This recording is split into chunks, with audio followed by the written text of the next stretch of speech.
what does it mean, do you think, for the Cleveland Browns season? Robert Griffin III. Well, first and foremost, you hate to see anybody get hurt. Yep. And for the Cleveland Browns, it just shows you how fragile this league can be.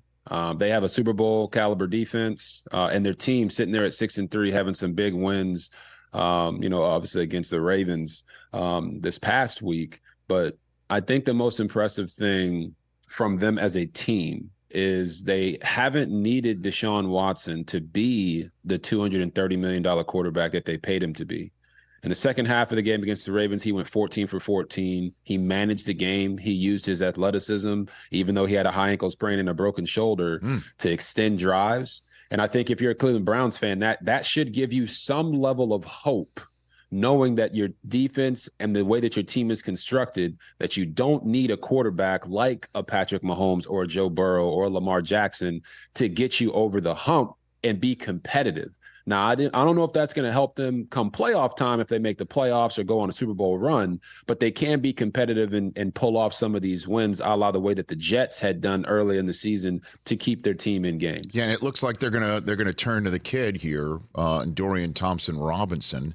Do you know, you must have called some of his games. You must know him. I'll give the floor to you on that front, because so many people sitting here thinking, well, season's over. Look what happened to him in week 4, as if, not getting all the reps in your hey, by the way, first career start, that's Roquan Smith.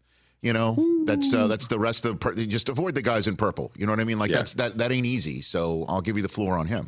Robert. Yeah, Rich, we've seen teams in this league win Super Bowls without elite quarterback play. And I know everyone will say, well, that was ages ago when you're talking about the Trent Dilfers and the Brad Johnsons. But what they did well is they managed the game. They had elite defenses behind them, and they protected the football.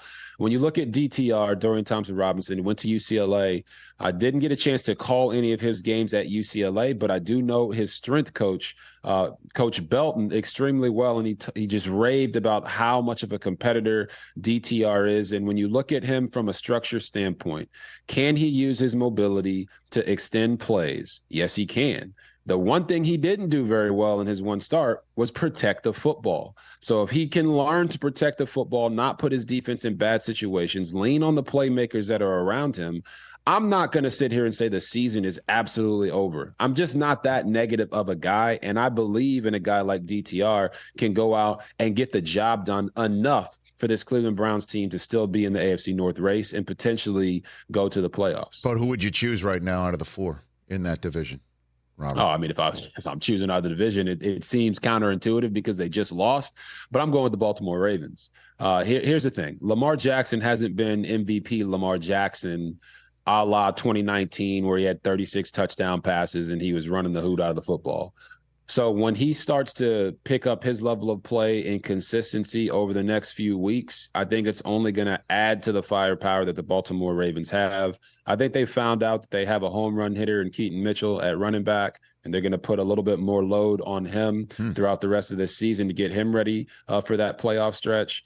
And I think for them, you rarely say coming out of a game like we had with the Browns and the Ravens that those are the 2 best defenses in the league because they scored 31 and 33 points on each other.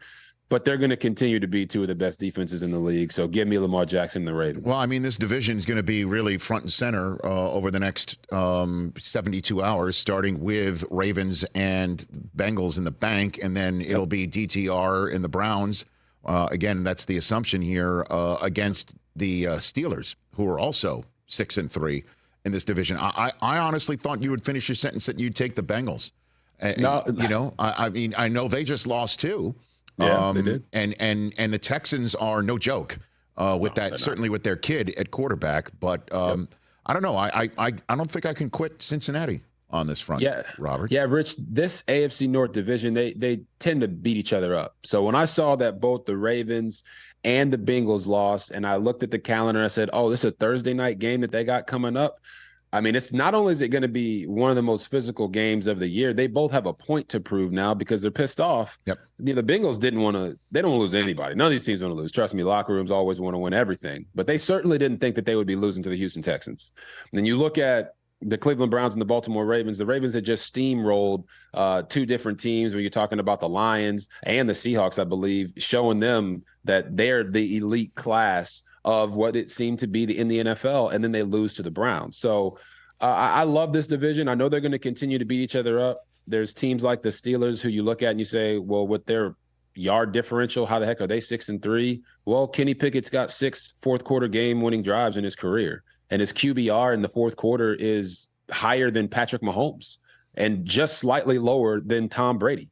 Go look that up. He's got an 85, I think 85.4 QBR in the fourth quarter alone. So even though the numbers might not be jumping up the charts, he's elite when he needs to be elite in the fourth quarter and helping them win games. So this division is fascinating. I absolutely love it. Got a chance to play in it for 3 years, so I know how physical it can be and how much they beat each other up, and that's why they go out and they dominate teams outside of their division. Has your phone rang from the Cleveland Browns today, Robert? It has not rang from the Cleveland Browns. All right. I've seen some beat reporters. Aditi even tagged me in a tweet asking how I'm doing, and my answer is I'm doing great. I feel amazing. You know, ESPN's done a great job giving me opportunities, and I'm having a lot of fun doing what I'm doing right now. But I have had calls throughout the season. But I have not been called by the Cleveland Browns yet. Okay. So, but none of the calls throughout the season have caused you to just, pitch your outstanding career that you're building right now. Well, Rich, you know this. This is an opportunity that I could do for the next 30, 40 years of my life since I'm 33. And football will be there for me probably at least for the next 5, 6, 7 years. So it's got to be the right opportunity. I'm not going to jump at any opportunity. It's got to be the right one. And I'll just weigh those opportunities as they come in. Catch the Rich Eisen Show every single day on the Roku channel, 12 to 3 Eastern, for free.